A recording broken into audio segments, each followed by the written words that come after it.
Is the conflict between Israel and the Palestinians the revival of an ancient conflict recorded in the Bible? The nation of Israel is a resurrected nation. What if there was going to be a resurrection of another people, an enemy people of Israel? The Dragon's Prophecy. Watch it now or buy the DVD at thedragonsprophecyfilm.com. Coming up, new information in the case of Thomas Crooks. Remember, this is the guy who attempted to assassinate Donald Trump in Butler, Pennsylvania. And as I look at all this, I detect a pattern. I'll tell you about that.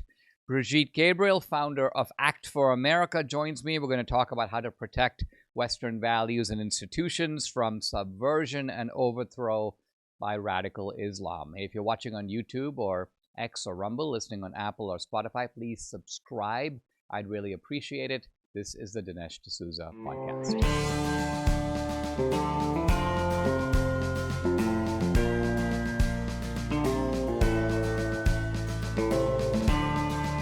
America needs this voice. The times are crazy. In a time of confusion, division, and lies, we need a brave voice of reason, understanding, and truth. This is the Dinesh D'Souza podcast. Guys, we are not too far away from Thanksgiving, and we are also not too far away from Christmas. And this is all a way of saying that if you want to give the Dragon's Prophecy as a stocking stuffer, or if you want to give it as a gift, this is a very meaningful and important gift. People who have seen this film are really blown away by it.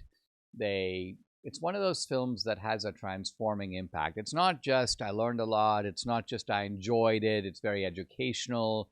It is intellectually and spiritually transformational. And so I highly recommend it to you. You can get the DVDs off the website, which is the Dragon's Prophecy Film. Don't forget the film part, the dragonsprophecyfilm.com. Or you can just get them right off of Amazon. Now, I want to talk today about Thomas Crooks. And Thomas Crooks is the guy who took multiple shots at President Trump. He fired actually 8 times. Narrowly missed the president, got him, grazed him on the edge of his head and his ear, actually. But he did kill Corey Comparatori, and he seriously wounded David Dutch and James Copenhaver in the infamous Butler shooting, the Butler attempted assassination. Now, until now, we have known almost nothing about Thomas Crooks. And there's been a kind of eerie silence about it. Trump himself has noted a couple times, like, yeah, we're trying to get to the bottom of it. But very little information has been forthcoming from the FBI. The FBI director, Christopher Wray, went before Congress on July 13, 2024, and he said, we found nothing in Crooks's online history that points to any kind of motive or points to any kind of political ideology. Now, this by itself would be odd.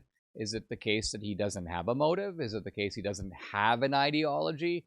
Or does he have those things, but he just never posted them? He kept no online presence at all. A week later, Wray's deputy, Paul Abate, A-B-B-A-T-E, told Congress that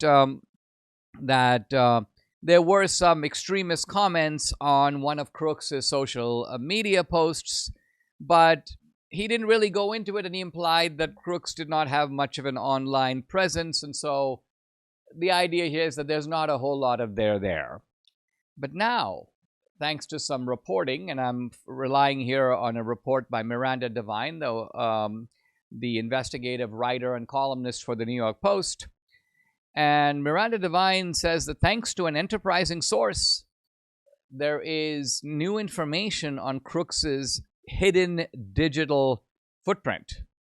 And this shows that Wray and Abate have misled Congress because in fact, Crooks did have an online footprint. He did have online interactions from January through August of 2020. And not only that, the online track shows that this guy went from being pro-Trump to becoming anti-Trump in this period of time. And then he essentially went dark and seemingly didn't post again. Now, evidently, there were some 17 accounts connected with this guy. When you include YouTube and Snapchat, Venmo, Zelle, Discord, Google Play, Quora, and Crooks was a little younger, because remember, we're talking about 2020. Crooks was basically 17 years old. In fact, he was 15 to 17 years old when he had this online footprint. And of course, what we see here is that the guy is increasingly radicalized, but radicalized in two different directions. So first, he is very anti-Trump. I mean, he's very pro-Trump, I'm sorry. And he even says that he makes threats against people in the squad. He says, quote, "I hope a quick and painful death to all deplorable immigrants, an anti-Trump congresswoman who don't deserve anything this country has given them, even murder the Democrats." So this is radicalization in one direction. But in early 2020, he flips completely and he becomes anti-Trump. He starts railing against Trump and Fox News and Republicans. And he is now making the same kinds of threats, but in the opposite direction. Now, among the 17 accounts that were uncovered here connected to Thomas Crooks, one of them is an alias account under the name Rod Swanson. Who is Rod Swanson? Interestingly, he's a former senior FBI agent. He was chief of investigations for the state of Nevada during the 2017 Las Vegas mass shooting. He's also been on the protective detail for FBI Director Robert Mueller. And so he was contacted by Miranda Devine, and she said to him, hey, your name is connected with Thomas Crooks. He apparently was using your name as a kind of an alias. And this veteran FBI guy goes, "I'm very surprised if that's the case, because like the FBI never contacted me about it. I didn't know about this." So all of this suggests one of two things. Either the FBI, which is very surprising, doesn't know. That seems very unlikely. The other possibility is that they aren't saying. And this is key, because it's not just that they weren't saying before, they aren't saying now. They still aren't giving out the kind of full picture of what they know. What their reasons are for doing that, we don't know. But there's another element highlighted by Miranda Devine, and this is the sort of sexually twisted, trans, or even the term furries. I don't know if you've heard this term before, furries, but here I'm quoting from the New York Post. A furry is someone who has an interest in anthropomorphized animal characters, often as a sexual fetish. So I don't know if this is like bestiality or something approaching that, but it is something to do with a sexual interest in or around animals. These are the so-called furries. Well, big shocker, Thomas Crooks is interested in furries. He's interested in exploring his gender identity. And so what you have here is a sort of furry or trans connection.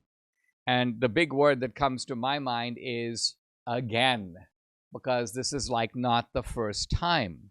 So let's take a little bit of a kind of sweeping survey here.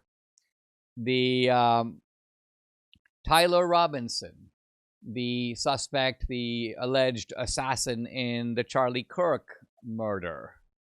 This guy was, well, he wasn't trans perhaps himself, but he was dating a trans boyfriend or girlfriend or whatever you want to say, and they were communicating and I think we're going to find out as this case goes forward the extent of whether there's a trans ring that was either involved or knew about the Charlie Kirk assassination in advance.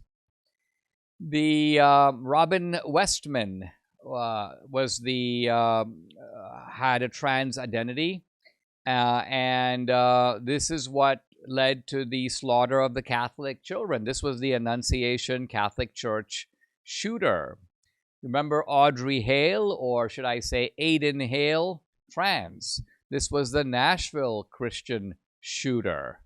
The Lakewood Church shooter identified as trans. The Colorado Springs shooter identified as trans. The Denver shooter identified as trans.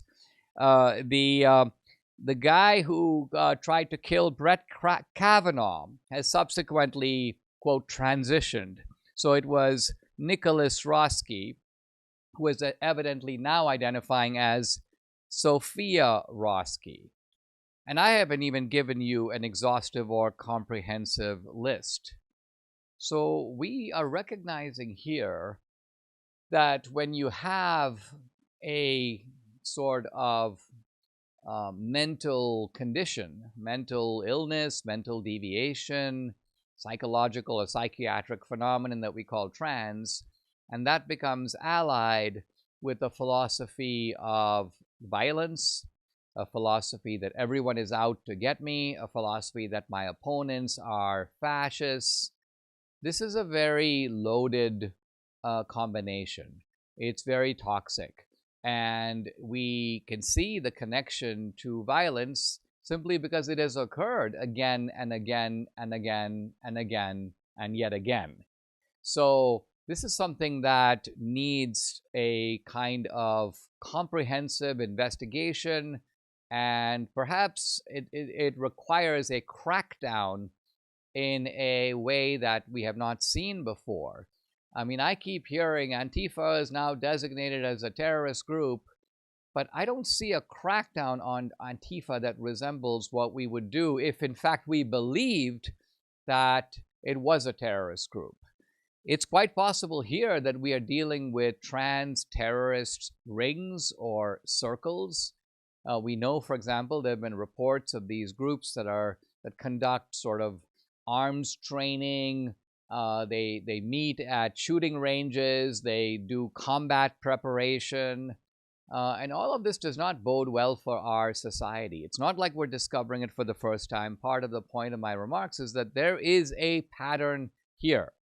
And usually you can find a pattern in 3, 4, 5 incidents. But when you're getting more than that, think of the way, for example, cops decide that there's a serial killer in a particular area. You find, let's just say, the body of a young woman, and you notice that she's blonde and a teenager, and then 8 miles away you find the body of another woman, and she's blonde and she's also a teenager, and then 12 miles away a third body, and suddenly you realize, guess what? It looks like there's a serial killer. So you are making a pattern, and from the pattern inferring what seems to be going on. I think that we can draw similar inferences here, and what we need is an aggressive crackdown, not on trans people, but rather on trans violence. It's becoming a serious domestic threat. I want to appeal to your generosity and your big heart. Thanksgiving holds so many memories, and I'm sure it's the same for you. Right now, there's a girl finding out she's pregnant, and in the next couple of weeks, she's going to make a big decision. Whatever decision she makes will become her memory of this Thanksgiving season for the rest of her life. So what will she be thankful for a year from now? I'm hoping the answer is you. She'll be thankful that you introduced her to her baby by providing a free ultrasound. And she'll be thankful that she chose life as she prepares for her baby's first Thanksgiving. Take a stand for life. Provide an ultrasound with preborn. When a young woman sees her baby on the ultrasound and hears her baby's heartbeat, she's twice as likely to choose life. Now, just $140 provides 5 ultrasounds that can save 5 babies. $280 saves 10 babies, a gift of $15,000. You can do that. provides an ultrasound machine that can save thousands of babies for years to come. Please help. Call 833-850-2229. That's 833-850-2229, or go to preborn.com/Dinesh. That's preborn.com/Dinesh. Microplastics, tiny pieces of plastic, are everywhere in our food, our water, even our air. A new study shows 94% of our drinking water contains microplastics, and they're in 88% of our meat and seafood. Even if you eat clean, you're still taking in plastic, and it's damaging your health from the inside out. These particles pass through the gut barrier, enter your bloodstream. They trigger a wave of oxidative stress, leading to inflammation, mutations, and even cancer. BPA plastics disrupt hormones, damage DNA, and are now even showing up in the human brain. Not good. But there is hope, and it starts in the gut. Kimchi One from Brightcore Nutrition is packed with over 900 probiotic strains unique to kimchi and proven to break down BPA. Right now, my viewers and listeners can get 25% off Kimchi One with code Dinesh by going to mybrightcore.com/Dinesh. Or even better, you can call and you're going to get up to 50% off and free shipping. Here's the number to call: 888-927-5980. Again, it's 888-927-5980. Guys, I'm delighted to welcome to the podcast a friend who Debbie tells me has never been on the podcast before. It's downright crazy because we both have known Brigitte Gabriel for a number of years. She is a New York Times bestselling author. She's a national security analyst. She is the chairman of Act for America. The website, by the way, is actforamerica.org. Brigitte's website is just Brigitte, Brigitte, Gabriel.com. Her latest bestseller is called Rise. Brigitte, what a pleasure. Thank you for coming on. I'm laughing because it's been a while, and yet you have been talking about these issues involving national security, the Islamification, if I can use a term, of the West, various forms of jihad. You have been on this before most people have even woken up to it. Can you talk a little bit about your background and how you first became alerted to the threat that we face in America and in the West? Well, Dinesh, I'm delighted to be with you. And you and I have been friends for a long time. And as you know, I'm not only an expert on terrorism, I'm a survivor who lived to tell about it. I'm an eyewitness to terrorism. My 9/11 happened to me in 1975 in Lebanon when radical Islamists blew up my home, bringing it down, burying me under the rubble wounded. I ended up in a hospital for 2.5 months and later ended up living in a bomb shelter from the age of 10 till the age of 17, robbed of my youth. By the time I became 20 years old, I had buried most of my friends. I had only 4 friends alive, guys alive from my high school. So I made it my life's mission when I entered the workforce at the age of 20 and became a journalist to understand why people do evil things to good people. And that's how I started my journey into shining a light on radical Islamic terrorism and how that affects the world and why we need to protect ourselves. I mean, what's amazing, Brigitte, is that, well, 2 things come to mind. One, of course, is that Lebanon used to be a beautiful country. As I understand it, Beirut was a kind of international resort and cosmopolitan, a place that people wanted to go to. So it was wrecked and brought to the ground. Not only that, but your experiences even predate the Iranian Revolution and the capture by radical Islam of a major state. So you have That's right. witnessed the unfolding of these developments. What do you think is the, you said you made it your life's mission to try to detect what's going on. What, if someone were to say, all right, Brigitte, what's the big idea? What is really going on and why is it all coming from one place? Well, look, radical Islamic terrorism started back in the Middle East with the Palestinians. I mean, they have perfected the art of terrorism. That's how the whole thing started. And my 9/11 happened because the Palestinian refugees whom we accepted in Lebanon put their heads with the Muslims in Lebanon, and they decided to create a base from which to fight Israel, kill the Jews, and throw them into the sea.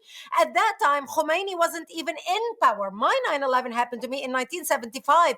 Khomeini came to power in 1979. So we started seeing the two things that happened in the Middle East that gave the Islamists the power and the money to explode on the world stage. The one was the discovery of oil in the Middle East, which we discovered and allowed them to nationalize, which gave the radical Islamists the money. And then Ayatollah Khomeini coming to power in 1979, which gave them the spiritual leadership, the spiritual renewer. So now they have the money and they have the spiritual leadership, the Islamic spiritual leadership, and they exploded on the world stage. And as you said, Beirut went from being Paris of the Middle East, the banking capital of the Middle East. I was born into a country, Dinesh, where we were majority Christian. In my lifetime, I saw Lebanon go from a majority Christian country to not only a majority Islamic country, but a terrorist hub for exporting terrorism worldwide through Hezbollah. So for people who think it cannot happen here because we're open-minded and fair and multicultural and tolerant and etc., that's how we were. Lebanon is a republic exactly like the United States, and the Islamists and the radicals were able to use our democracy, our open-mindedness. Hezbollah got themselves elected into power, into the government democratically because we are a republic. And look what they did to Lebanon. That's why I'm so motivated. And I tell people, go to actforamerica.org. That's why I created my organization and I named it Act for America. Not think about America, not hope for America, not pray for America, but act for America. Because we can think and hope and pray, and we should and we do. But without taking action, nothing happens, and we're not going to be able to preserve our country. Brigitte, I want to come to what we should do and what actions we should take. But before we do that, let me ask you this. It looks to me like there are two forms of jihadi penetration of the West. And tell me if you agree with this. The first form is the more familiar form. It's represented by things like 9/11 or October 7th. It is the outright attack.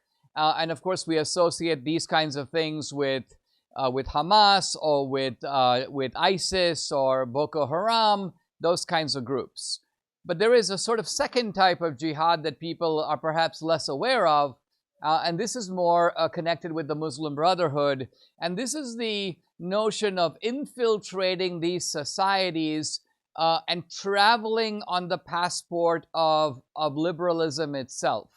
I just heard on social media this guy Mehdi Hassan, who said something like this. He goes, well, if the Christians have a right to ring the church bell, therefore the Muslims have the exact same right to have a public prayer and a call to prayer 5 times a day.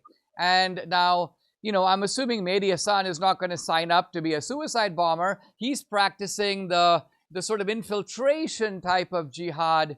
Do you agree with this sort of classification of these two types of jihad? And do you also agree that maybe they need a different type of response?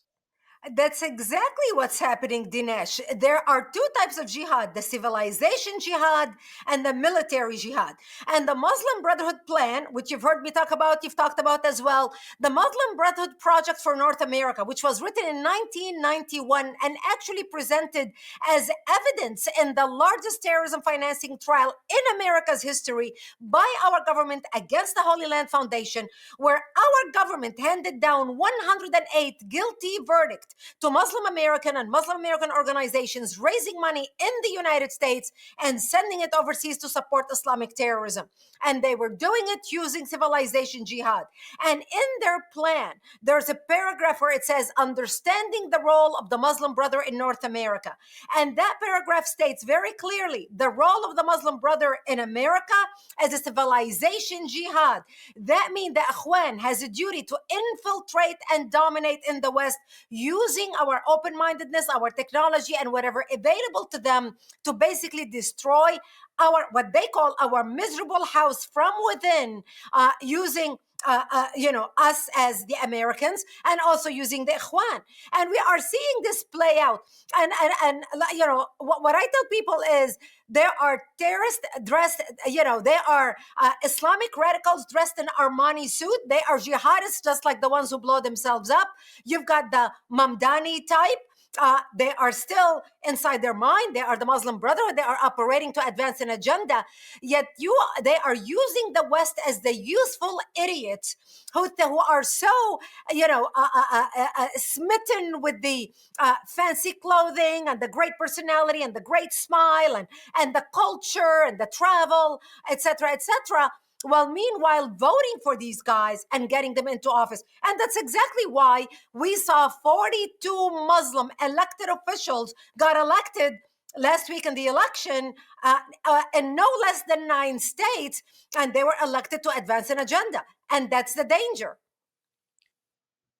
I think what you're saying, Brigitte, and I agree, that part of the way that these guys get elected is Americans may be on guard for people who look like the Taliban or who look like bin Laden.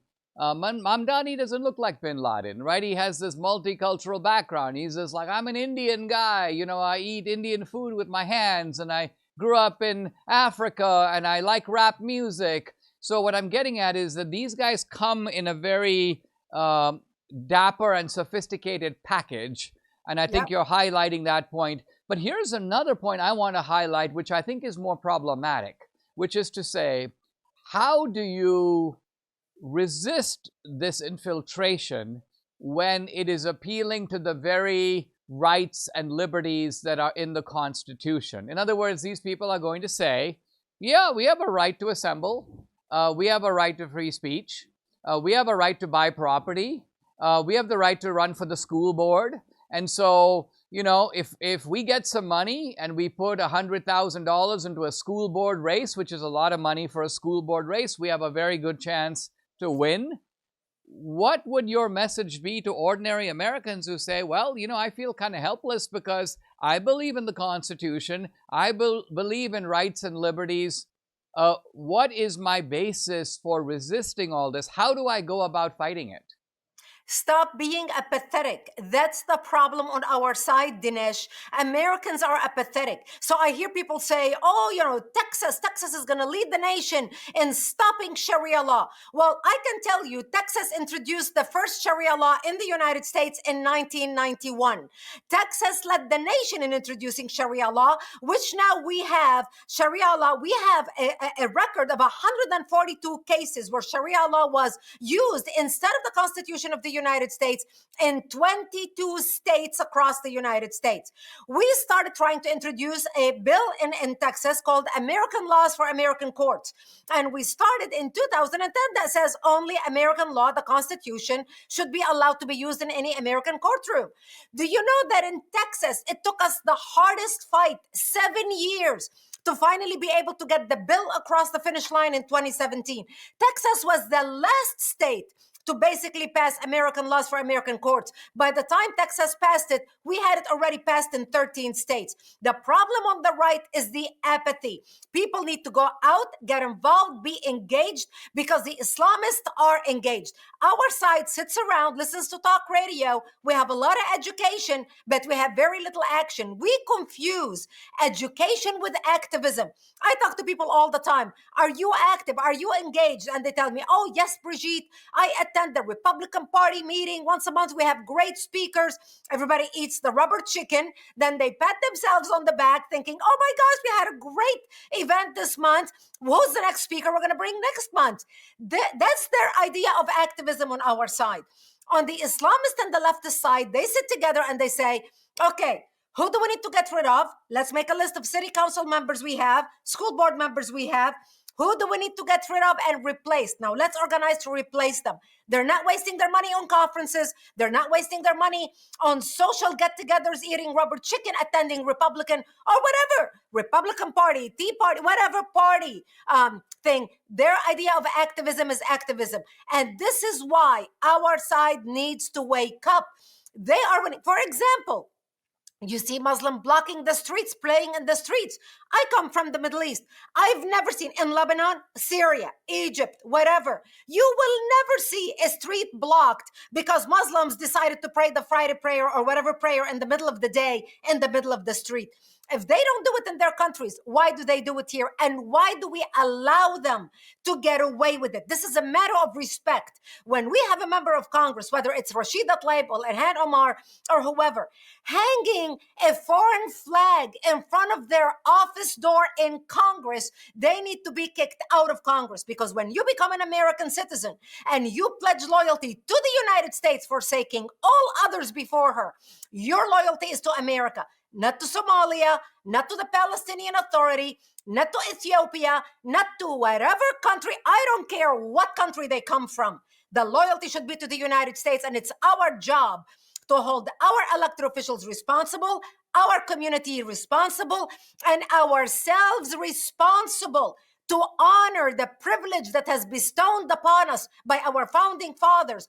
And that is the freedom and the privilege to be a citizen of the United States where you can impact policy. Americans are squandering that privilege, and that's why we are going down this path.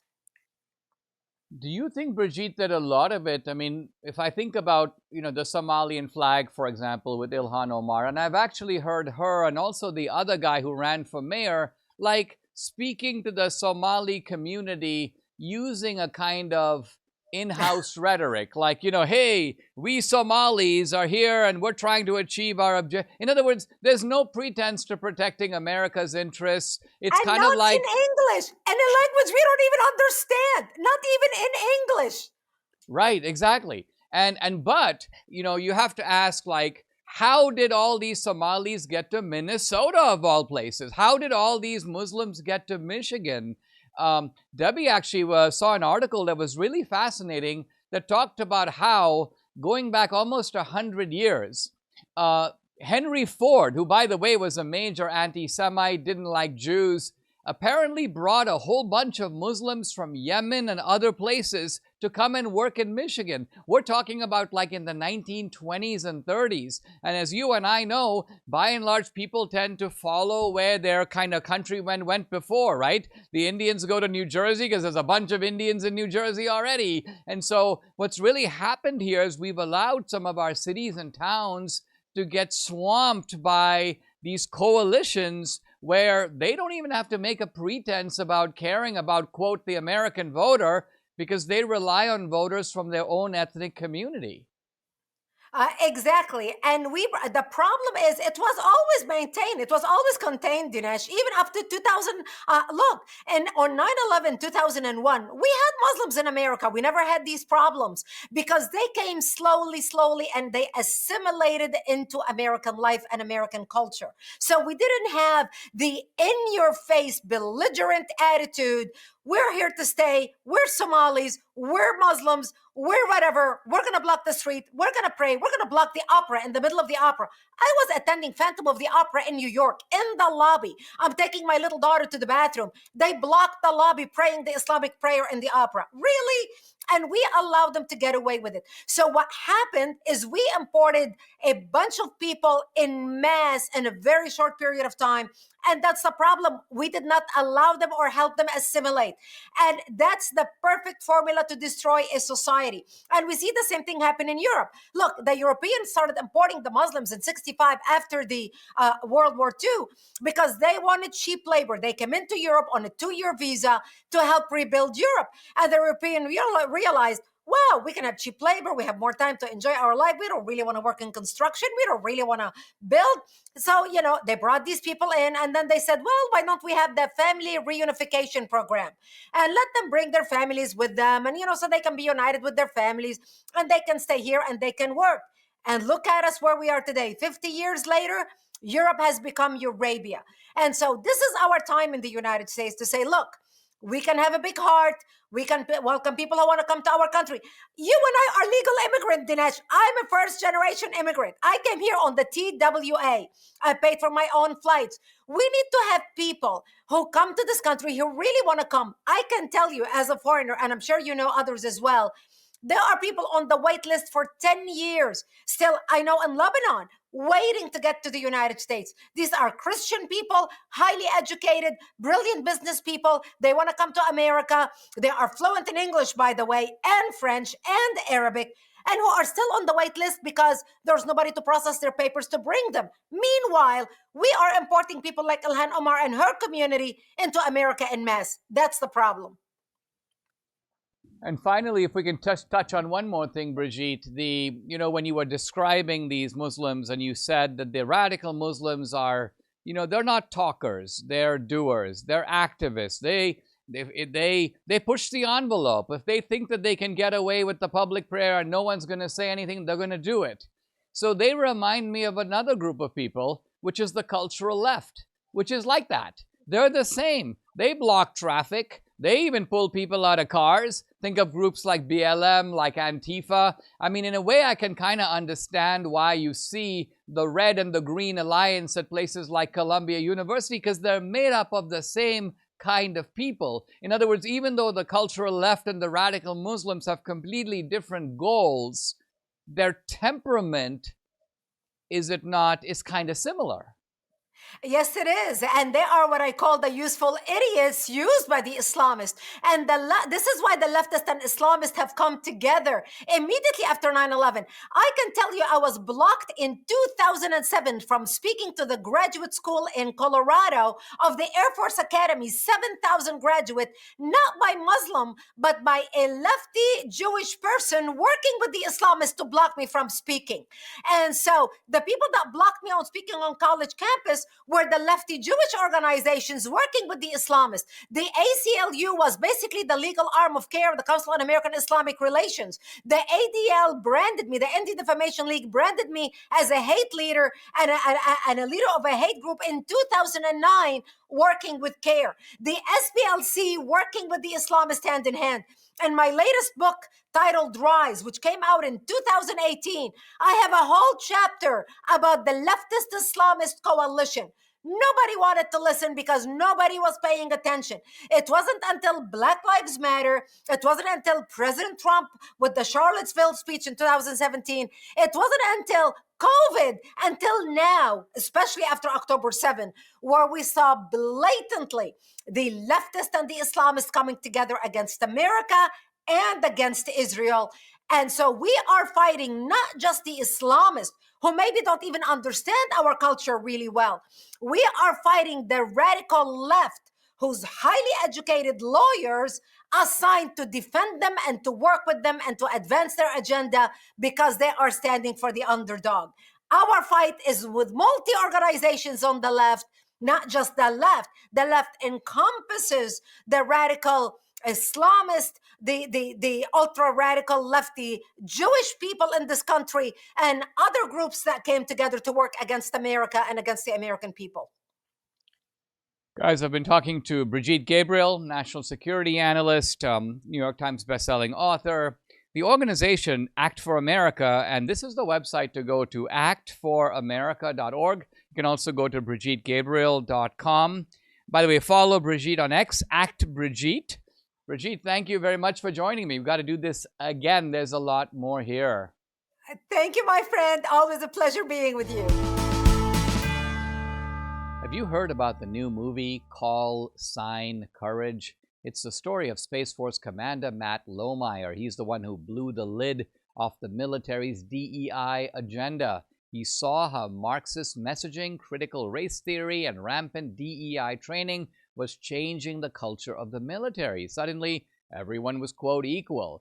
They stripped away merit-based selection and promotions, and the lack of accountability, competency, and effectiveness had actually become a domestic threat. He spoke up how it was tearing apart the military's unity, readiness, and the whole reason why we have a military in the first place, lethality, the ability to fight and win wars. They broke into his home, he was spied on and threatened, but Lohmeyer didn't back down, so career officers kicked him out. Then President Trump made him Undersecretary of the Air Force so he could solve the problem. When the stakes were high, this guy stood up. Don't miss Call Sign Courage, the Matt Lohmeyer story. Watch it and buy the DVD at salemnow.com. That's salemnow.com. MyPillow's right in the middle of their big 3-in-1 sale, and you need to get in on it. They got a limited edition product, a back-in-stock special, and a closeout deal you won't find anywhere else. MyPillow bed sheets, just $29.88. Any color, any style, any size, even kings. Regular price $119.98, now only $29.88. But move fast, because once they're gone for good. My towels, they're back in stock. Get a 6-piece My Towel set, regular price $69.98, now only $39.98. And for the first and only time, get their limited edition premium My Pillows made with Giza cotton and a designer gusset, queen size $17.98, kings only $19.98. Also for a limited time, when you order over $100, you get free shipping plus $100 in free digital gifts. Call 800-876-0227. That's 800-876-0227, or go to mypillow.com. Use promo code Dinesh. You get the best offers ever. Quantities are low, so act now. It's mypillow.com, and the promo code is DINESH, Dinesh. I'm in the chapter of Life After Death called The Physics of Immortality. And when we left off last time, we are in the process of getting a grasp on Einstein's relativity. Why are we looking at relativity? Why are we looking at quantum physics? Why are we looking at any of this? Answer, we're trying to refute the notion that matter and space and time function or behave in the manner that our experience suggests. Our experience suggests that matter is solid. You kind of wrap on a table, it feels hard to you. That's matter. Matter has certain qualities that we observe. And we're going to show that matter in reality is very different from this. We also know that experience of space and time is that we move through space, we live through time, and both space and time extend indefinitely sort of outward. Time extends in a kind of arrow, forward and backward. And so if somebody asks you, what was there 8 million years ago? What was before that? You'd be like, well, before that was 8.1 million years ago. And if somebody asks you, we're going to go out in space for, let's say, 1 million miles, what's beyond that? You'd say, well, more space. And this is our kind of commonsensical or experiential understanding. We're going to show that all of this is illusory, believe it or not. All right, so I talked last time about Einstein's thought experiment with light and with trying to measure the speed of light. And we came to the view that it's the same, regardless if you're measuring the speed from a stationary point or from motion. You could be in a stationary point, you could be moving slowly, you could be moving really fast, you could be moving at half the speed of light, and yet you're going to get the same measurement for light, no matter what. This is odd. And it means that space and time are different than we have previously assumed. This is Einstein's great revelation here. It does not mean, by the way, people are very tempted to say that light goes weird on us when it's under certain conditions. But no, light is not doing anything weird. The universal laws of space and time must be different from those as we have understood them since Newton. So Einstein here comes up with relativity. What's relativity? The idea that space and time are not absolute. They're relative to the observer. And depending on how you or I are moving, you have your own space and your own time, and I do too. Now, again, it's very tempting to believe that this is the result of faulty measurements or faulty clocks, that the reason that my light clock and your light clock are giving a different answer is there must be something wrong with the clock. No, there is nothing wrong with the clock. Relativity means that in different situations, our clocks, working perfectly well and accurately measuring time, nevertheless give you a different time for you and a different time for me. And here's something that'll blow your mind. If you can get into a spaceship and travel alongside a light beam at the speed of light, you will notice that your clock stops moving. It stops ticking. Why? Because, not because the clock is breaking down at high speeds, but because time has stopped for you. A very sobering thought, hard to believe, but you just have to get used to it. It's true. Now, Einstein broadens his special relativity into a doctrine, a theory of general relativity. And we don't need to go into general relativity. I just want to say that general relativity is sometimes taken to mean in popular culture that like everything is relative.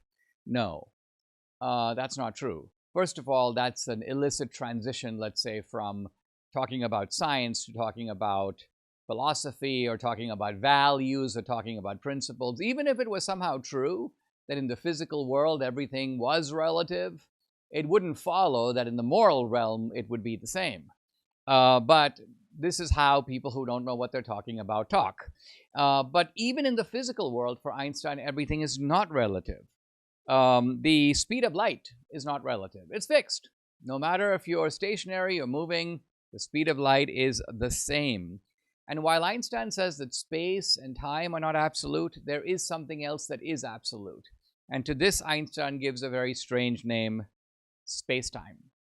So space-time is a concept. Again, there is no way to imaginatively get your head around it. It is a concept that is just mathematical. Somehow, space is relative to the observer, time is relative to the observer, but space-time, a combination of space and time, is not relative. But the conclusion is very clear from all this. Regardless of how difficult these concepts are, the conclusion is this: space and time are very different from how we experience them, and our normal experience is not a reliable guide. That's what I've been trying to show you, and that is in fact what every physics student learns in the first year of college. Now, I've talked a little bit about Einstein. I'm now going to get even like weirder by going briefly, very briefly, into the world of quantum physics, sometimes called quantum mechanics. And here we realize that we kind of ain't seen nothing yet. Einstein, by and large, is looking at things in the macroscopic world, which means, you know, you're traveling light years into space. You're looking at the universe in its very large dimensions. The big picture, you can call it. Quantum physics is about the opposite, the small picture. Let's go to things smaller and smaller and smaller. And what we do is let's try to say, when do we have to stop? I would put it kind of this way. If you had a glass of water and you drank it, or you poured half of it out, well, now you have half a glass of water. Well, let's pour half of it out again. Now you have a quarter glass of water. All right, let's pour half of it out again. Keep doing that. Here's the question. Will you ever reach a point at which you don't have water at all? Well, it would seem the answer is no, because you would just get smaller and smaller quantities of water. But at some point, you would come to a single molecule of water. That's two atoms of hydrogen, one atom of oxygen. There you go. That's H2O. One molecule. But what if you go further into it? Well, the molecule breaks down. Now you have the elements. You have hydrogen and you have oxygen. What if you take these atoms and break those down even further? Just keep going further and further and further. What do you get at the bottom of it all? This is what we're going to explore. And here we find that, like Dorothy says in The Wizard of Oz, we are not in Kansas anymore. And again, what I mean by that is that our normal experience becomes unreliable. So is light a wave or is it a particle? The quantum answer is it's both. And you think, well, that's maybe some weird quality of electromagnetic radiation or of light, but this doesn't really apply to matter. But actually, it does. Matter also has a dual nature. Is matter a particle or a wave? Experiments have shown it is both.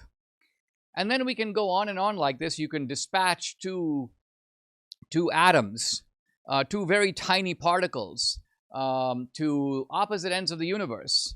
And you somehow realize that even though these microscopic particles are not in contact with each other, in fact, there's nothing physically linking them, nevertheless, the behavior of one can affect the behavior of the other. And this has been verified in experiments with so-called subatomic particles. And even though we're looking at the behavior of these particles at the very small level, it's important to realize that the rules of these experiments apply to all matter. It applies to stones, it applies to chairs, it applies to trees, it applies to your body, it applies to the entire planet Earth. So the startling implication here is that at the fundamental level, the matter that makes up our universe is not completely governed by fixed laws or predictable outcomes. The outcomes in some cases cannot be predicted at all. There is also something in science called string theory. Now, again, we don't need to go into it, but the basic idea here is if we're trying to somehow reconcile Einstein's relativity with quantum mechanics, we need a way to do that. There is no sort of established way to do that. Perhaps the best known attempt is called string theory. But here's what string theory says. Reality is not divided into 4 dimensions. What do we mean by 4 dimensions? Well, we basically mean 3 dimensions of space, meaning up, down, and sideways, so the 3 dimensions of space, and 1 dimension of time. So those are the 4 dimensions. But according to string theory, there are other dimensions. How many dimensions? Well, the most common answer is 11 dimensions, 10 dimensions of space, 1 dimension of time. So where are these other dimensions? I don't see them. I can't experience them in any way. Well, according to the string theorists, that's because they are hidden dimensions. We can't see them. We don't experience them. They cannot be measured by any instrument, and yet they are there because they do help us to account for the things that we do see. Now, this may again seem like a very wacky way to do science, but it's actually not wacky at all. It's quite normal. Very often you will see something in the world and you can't account for it except for something that you don't see. Let's give you an example.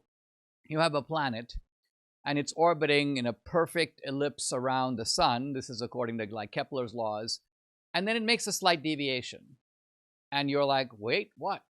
So one way to say is, well, Kepler's laws are invalid. The planet has obviously gone off course, so Kepler was wrong. But no, scientists will say, well, there's probably something out there in space that we haven't seen that is exercising a gravitational pull on this planet, some small object, some comet, some something, and that's why the planet being pulled by that gravitational force is going slightly off course and then basically coming right back into the Kepler orbit. In other words, the planet is not behaving strangely. It's not like the laws of science have stopped working. It's that there's something else there. You don't see it, but it's got to be there because it helps to explain what you do see. So science functions like this sometimes by positing these kind of invisible entities or entities not yet visible to account for things that in fact are visible. But you see how far we have come already. We're going to go even further, but how we've come already from Bertrand Russell's idea that, look, we can't really believe in other worlds or other dimensions or resurrected bodies because all of this flatly contradicts our experience. And my answer to all that, to Bertrand Russell, really 100 years later, is reality itself contradicts your experience. Subscribe to the Dinesh D'Souza podcast on Apple, Google, and Spotify, or watch on Rumble, YouTube, and SalemNow.com.